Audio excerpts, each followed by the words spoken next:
Hello everyone, this is Madhu Prajapati. Welcome to BitOxygen Academy. In the last video, we discussed about the bus topology. Now let's understand what is star topology. In a star topology, each device has a dedicated point-to-point link to a central controller, usually called a hub. Point-to-point connection means there is a dedicated link between two devices. Other devices cannot use it. The devices are not directly linked to the one another. If one device wants to send the frame to another, it sends the frame to the controller. Then controller relays the frame to the other devices either by broadcast or unicast, depending on the controller device. Broadcast means sending the data to all connected devices.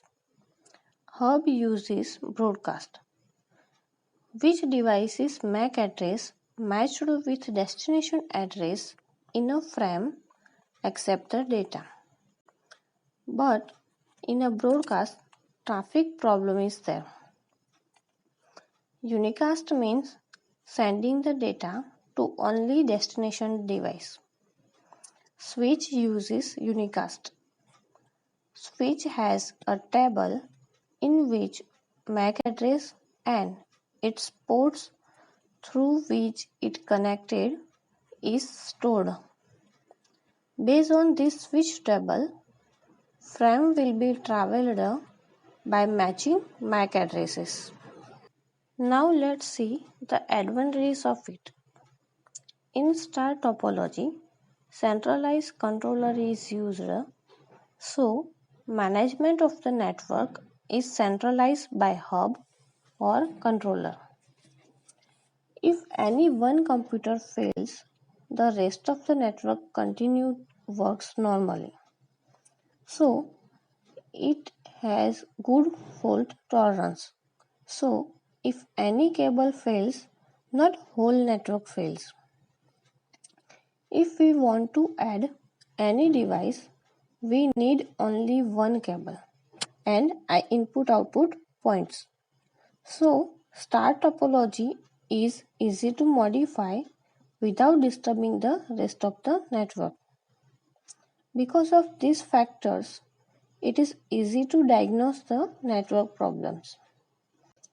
To install star topology, we need only one input-output ports and cables and controller. So it is easy to install. As this factor, it is less expensive than mesh topology. Let's understand what are the disadvantages of it. As star topology use controller to share the frame, if central device fails, the entire network fails. Compared to the bus topology, which needs only the main cable, star topology required more cable than bus topology. As connectors are needed, it is more expensive than the bus topology. Only limited devices are connected in a star topology. As how many ports are available in a central device, that number of devices can connected in a network. Let's see what are the applications of star topology. Star topology is appropriate in the following situations: when it must be easy to add or remove the client computer, when it must be easy to troubleshoot, when the network is large, when the network is expected to grow in the future. That's done for today's session. Hope all of you understand it well. For bus topology, you can see the link in the description. Don't forget to like, share and subscribe this video. We will meet soon with another interesting topic. If you have not subscribed our YouTube channel, then subscribe it. You can also follow us on Instagram. For any query, you can write us an email. Our mail ID is available in the description. Stay tuned. Thank you.